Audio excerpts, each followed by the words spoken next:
Hey guys, I'm Deos, a former LCS coach. I've spent the past 9 years helping players just like you improve. Today, I'll be showing how to carry on assassins for my session with an Emerald mid laner. I'll be sharing some of the knowledge I've used with my professional teams so you guys can get a glimpse into how the pros view the game. If you want to become a challenger player, make sure to join my Discord and check out my Patreon. Kiana, you're one of those champions where, because of your ability level 1, it's a bit easier for you to bait abilities.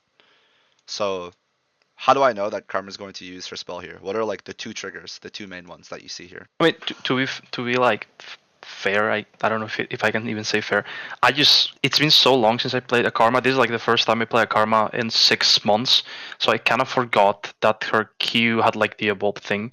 I was like not like mentally in the matchup just yet, Okay, that's fine. so that's why I like ate it that easily.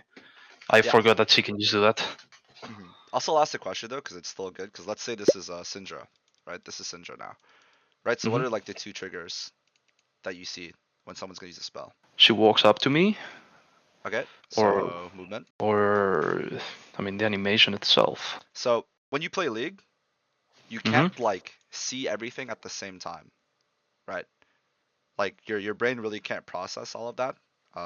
You can process it subconsciously, but you're not gonna like really focus on it. So like you can focus on the character, you can focus on uh, her creeps, and you can focus on your creeps. Make sense, right? So hmm let's split up into three things: the champion, your creeps, let's see YC, and then their creeps like TC, right? So the Okay. easy one is like the minion HP.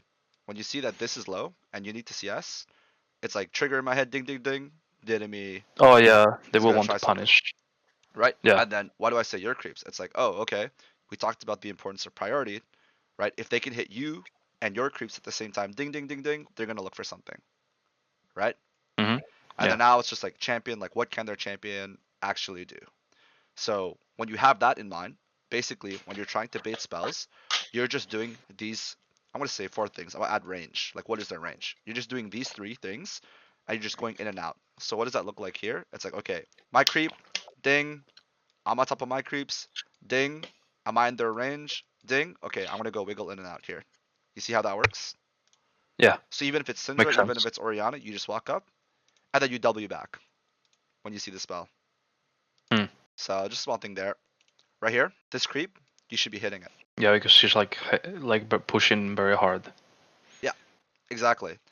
Because like we mentioned before, we want to make it so that the wave that she has isn't so big. So when she uses her spell here, you used to be Diamond, you know how it works. It's like, oh, now I want to do something aggressive. I want to punish. But you don't have any spells to use. You can't use Q. You only have W. So in your head, like, there's nothing I can do to punish. Do you think that's true? Yeah. So the way I punish is by thinning the wave so she doesn't have a push as strong as she wants to. Yeah, exactly. So you're hitting this. One auto, two auto, three auto. And now you're in a good spot because when she autos this creep, you can hmm now farm this creep. You see how that works? So that's what you want to do. You Yeah. want to make it so that when they auto their creep, you can auto your creep. Okay, she just queues I them and would have walks over. gotten. What's up? Yeah, she wouldn't she have when she farms that creep and I can farm the other one? Wouldn't she hit me with her Q? Yeah, she could, but that's when it comes down to like tracking the cooldowns. I'm just using that as an example, right, of how it works. Okay. Okay, so she based. What are you thinking here? Um, in the bot or as of right now? In the VOD, in the Because VOD. in the bot, I don't entirely remember. I think I'm probably gonna hit the web a little bit. hmm Because by the time she comes back, she's gonna start hitting it, and I don't want to get shoved again necessarily. I like to freeze whenever possible, so I have a lot of space to all in them. No, that's good. That's good. I agree. I don't think you should fast push this way. You should just let it slow push. So right now, you're actually in a great spot. The reason why is because whenever you play an assassin, you have one goal, and that goal is level 3, right? Yeah, Am I level 3 with good enough conditions to get good trades off? So right now you are. This one, I think you just don't really know the range of the champion. yeah, still getting used to it. I really dislike this matchup. I feel like It's really hard. it's yeah.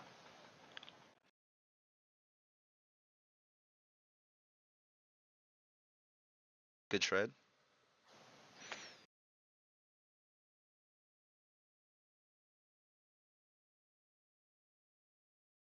I mean, here she's just not respecting me. Oof. The minion trolled me. Yeah, Uh, exactly. But you can still get maybe I your should have play. known though. Yeah, Very good, very good. Yeah, you're good at this champion mechanically. Okay. I would like to think so. I sometimes will have very off games where just nothing works. Like Mhm. my hands are just not there, or like they're really cold. I struggle with having really cold hands sometimes. Mhm. Like it's hard for me to like get them warmed up. So that's another thing I have to work on, being more consistent on the champion. I see that makes sense. Here I'm trying to just shove it as fast as possible because I don't like being here. I feel like I can just easily get ganked. And that's what actually I think I just died, yeah. I didn't see the Teemo and I just get killed. So this one's really easy to break down. You're coming back. This is a bad lane state. You want to Mm-hmm. crash it. What are you paying attention to? The minions and the fact that Teemo is top. So Mhm. I know where he is. Yeah. So when you But say I don't know if I minions, didn't look at him. are you paying attention to these creeps, these minions? I'm paying attention to the fact that if I look at my map, I see that our wave is about to come in and I'm gonna get stuck there for another wave. Yeah, exactly. So when you say that you're paying attention to minions, you should pay attention to these ones, right? Yeah. Because it will tell you how you want to play this wave. So you have two ways that you can play this wave. You can look to crash this now, right? So just walk up, Q, W, Q, kill it. And then maybe she'll try to hold. If she tries to hold, it is what it is. Or you can look to not touch the wave at all and then try to crash the next one. Does that make sense? Hmm. Yeah. So, in my opinion, there's one key thing here that you're missing. Next minion wave is a cannon creep. Yeah. Because it's cannon, I don't want to do what I just described, where we don't kill this wave fast and then kill the next one into the next one. Because it's going to take a long time to kill that cannon, right? So I think Hmm. here what you should do is you just QQ. QW, Okay. Q. Makes sense. And then now the wave will be here. But the difference, And it will be a lot easier. Yeah, it will bounce back to me now. yeah, and the main difference is that you just want to make sure that your melees go underneath the turret. Why? Yeah. Because if your melees go underneath the turret, even though the range creeps are up, it will not be a true freeze, right? Hmm. So that's how I want you to think about it. Whenever you see your minions in this awkward position, if you can just make it so that your melees get inside the turret, even though it will look like it will freeze, it will not freeze. So small tip there. Okay, you're chilling. Here I should be playing on the other side of the lane too because I should have. I mean, I don't know if I just didn't look at the map, if I was like spacing out, but I should know the team is top side, so I should be playing And closer another, to the Kha'Zix. yeah, another part of it too is just like your spells, right? You should be trying to use your spells on the back line, like a little Q Hmm. on it, another Q, and then if not, then you can hit her from this side too. Because what you're doing Hmm. right now is you're trying to use the minions. Like there's a reason why you're top, by the way. The reason why you're top is because you're using your minions as a way to protect you from her Q, and you also know that your jungler is bottom, right? So you're thinking that if you keep her on this side, maybe you get a timer to make a play, right? This is what you're thinking in the VOD right now. But the reason why using these minions as a way to block doesn't matter that much is because since she's here on this side, what you can do is you can go in and out this way, and then if she does Mantra Q you, it's good because it pushes the minions back. You see how that works? Yeah. So this is just your opportunity to try to bait something. Even now, right? I see the opportunity, like the QQ here. And you're seeing it too. You're just waiting for it, and then boom. Rest in peace, Timo. Unlucky. Well, not unlucky. Yeah. But this is Poorly really, played. yeah, this is really important because you got the lead, and then you lost the lead, right? Yeah. But not the end of the world. You have your next timer. Your next timer will be at level 6. So same thing we're looking at here. What are you thinking about this wave? It's pushing into her again. Yep. So I probably want to push. Yep. Because either way, if I don't push fast, she's gonna thin out the wave, maybe freeze it again, and I'm in a weird spot and I can't kill her. Yeah. The main difference is here. Your goal is wave over trade, right? You want to really crush it. But now, since the wave is in the middle, you can actually look for a trade first before you commit to the wave. Does that make sense? Yeah. And you actually also want to make sure that you use your spells soon. So here, what I want to see is I want to see you just walk up, right? Get this creep, and then immediately pressure. Perfect. Just like this. Perfect.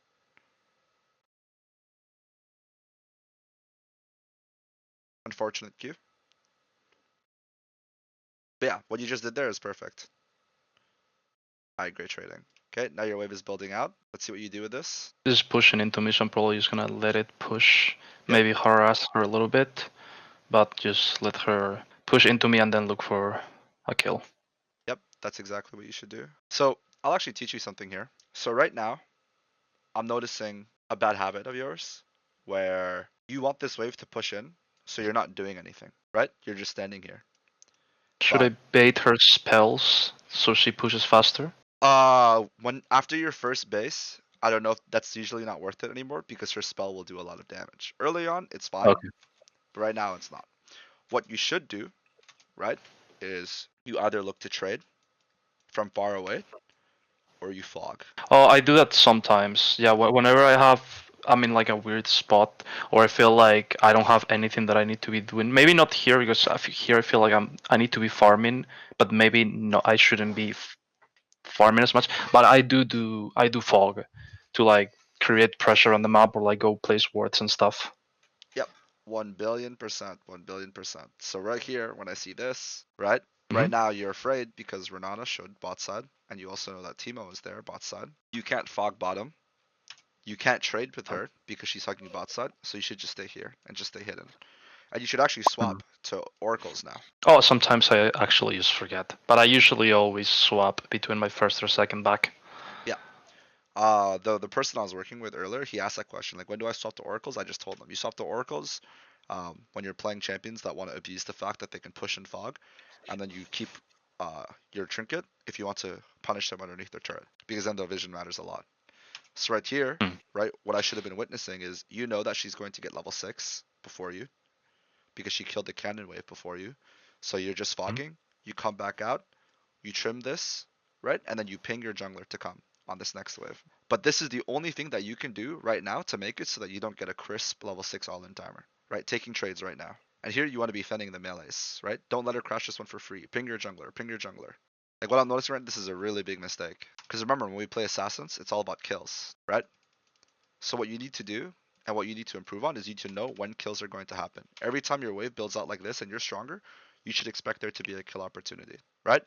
So you need to be pinging here. Pinging, asking for assistance, telling someone like on your team, like come look mid.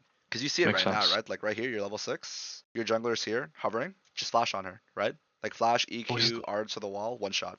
Right here. I don't know if I kill her. That's the thing. Unless the It, jungler comes, but yeah, jungler is busy with Drake. exactly, right? But the reason why jungler's on Drake is because you didn't ping here. That makes sense. And then let's say, because I've had this question before, oh, what if my jungler doesn't come? Okay, he doesn't come, then it's fine, Yeah, I right? can't control that. But if he does come, it's game winning. So which one would you rather want? Yeah, I should be not missing out, like allowing myself the opportunities to actually get a kill. And if the other one doesn't want to collaborate, then that's another thing. But I suck. Bad combo. Happens. Yeah. So right now, what I see 2-3. This should Hmm. be 3-3-1. Yeah, I Let's move on once a bit. think this death was a lot about not knowing. This is just surf. Like this is just intent.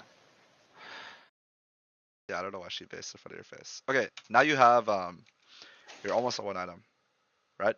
Mhm. This part of the game, this is how I like to phrase it. 0 to first base. This is usually up until like 5 minutes. This is like pure laning, right? Like super pure, like all Mhm. about the 1v1 trying to figure stuff out. After first base post, it's like grubs. Roaming time. Oh yeah, grubs. The reason why I mentioned grubs is because a lot of the times junglers like playing for grubs, so there'll be like a potential 3v3, right? But it's also like first 6, so your first ultimate play. You're playing Kiana, you want to make your first ultimate play, right? And then after this, like once you're like 8-10 minutes, it's just roaming all the time, all the time. I So think now, I roam very little for an assassin player. yeah, right here, I'm seeing something good. Just crash this wave, roam. This wave, like she can't do this in front of your face, right? You should trade with her. I think I'm afraid of her because of like a few bad trades earlier. I feel like I'm weaker or something. So I don't think you're that much weaker, right? But the mindset that you should have right now is that you saw this play here. Yeah, I didn't take it. I stopped to like kill the ward. It's fine, right? Like he just ganks. It is what it is. There's no play right now because Kaisa and Morgana are far. So now that it's an even wave, your mindset should be to trade aggressively, right? Hmm. Don't give this to her for free. You trade here, maybe there's a potential for Kha'Zix again, but you don't trade. Fast push, roam top, right? But it's I slow. was gonna, but then it died. One thing I'm noticing is that remember what I said, assassins, like you want to play the lane pretty fast, right? Yeah, I'm playing it slow. Yeah, you're playing it so slow, so slow. I just want to ask you a question. So like, what stood out to you for this one? Like, what are your takeaways? I wasn't making good decisions about wave crashes or like wave state. I was a little too passive in in states where I should be trading. Maybe I mean I think that was in part because I didn't really know the matchup all that well Mm-hmm. compared to other matchups because and I was a little scared because some all-ins I lost. Like on my second dead, my third dead, she just like wrecked me. Mm-hmm. So I was a little scared. So maybe I was playing too scared for an assassin. Okay. And then I So, didn't roam enough, or I should have. Yeah. I think I just never. I roam very little, but like I've always done this. I roam very little because every time I roam and it doesn't work how it should, lose a wave or I lose two waves, and then I feel like I'm even if I get a one kill, maybe it's not even that worth it because they get a wave, they get maybe platins, and they get the XP. mm-hmm. So like I feel like roaming is super high risk, and Yep. I'd rather like stay somewhat consistent and maybe try to 1v1 them, or like if I roam it's for like a play at Drake and at Grubs, Yep. but maybe that's the wrong mentality. Don't worry, I'll make something here for like when to roam. So when to roam, and we'll talk about that in a bit. But yeah, so looking at this, making decisions around wave states. So this is something that's important that I noticed as well. When wave is even, trade, or crash, right? This needs to be the mindset. So when it's in the middle of the lane and they're contesting you, trade on them.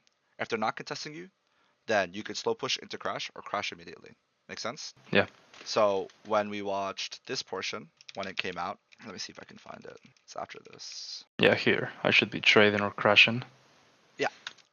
Like if she's gonna contest you like this on an even wave, like you should trade on her, right? And then even if you're both low, it's fine because you need to create some action on this part of the map. Like Timo is bot side, right? So your Kha'Zix needs to either gank mid or go top. Make sense? Yeah. So you want to create something here so that he has an option. So when wave is even, trade, or I'll do this like slow push crash, right? And the why slow push crash is because you'll have a bigger timer. You're too passive, specifically when it comes to pinging. When you know you can get a kill, wave bouncing in, no flash, have ulti. You have to make sure that you're pinging, right? Because you missed out on a kill here. You remember that timer where you missed out on the kill? Yeah. And then for the My roams, level 6 when I traded when I shouldn't have, and then I wasn't able to all in her after 6. You mean? yeah, exactly, exactly. And then essentially roaming just comes down to this. There's mainly three things. Number one, how likely is it for me to get a kill? So you're looking at wave state, summoners. Number two is how much am I denying? Once again, stacked waves. And then number three, how much am I losing? So these are just the basic rules, right? So based off of these rules alone, it's easy to make some more rules for yourself on when to roam. So uh, roam, wave before cannon, stack the wave, right? The reason why you want to roam the wave before cannon is because cannon takes longer to die, so you'll guarantee more CS for yourself.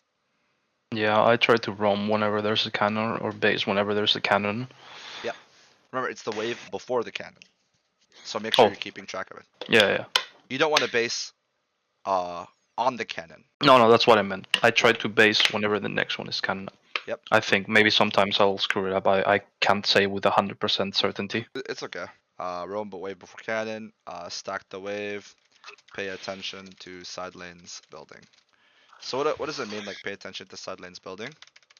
Just like this. Yeah, if I see their wave state and I know that like enemy bot lane is gonna push into our bot lane, I should be maybe looking to roam to them because I know they're gonna be under their tower and it's gonna be an easy pick. Yeah, exactly. And then I'll give you like a quick tip here. You're coming at a base, right? You see this. You're like, oh, this wave is going to build into me. You see this, and you're like, oh, I'm not sure if Mundo is building into Vlad or Vlad is building into Mundo. So that's when you look, right? Because whenever you see someone crash a wave, it's really obvious. Oh, the wave is coming out. But when you see it's like this, you're not so sure. So that's when you should check. Makes sense? Yeah. And then here, right? It's like I can't kill Karma right now, so I'm just gonna fast push and roam top. There's no Top. play. Yeah, the reason why top is because this guy's building a big wave. right? Uh-huh. Since he's building a big wave, you can deny a lot here if this guy's able to get dove. That's Hmm. why you see this here. It's like, oh, how much am I denying stacked waves? Oh, okay, I get it. I get it. I get it. Yeah, Right? so if we dive and we kill him, he's gonna be losing like 15 CS or Yeah. whatever the amount. hmm That's big. Yeah, exactly. Like he'll lose like 2 waves, and you'll lose maybe 1 wave.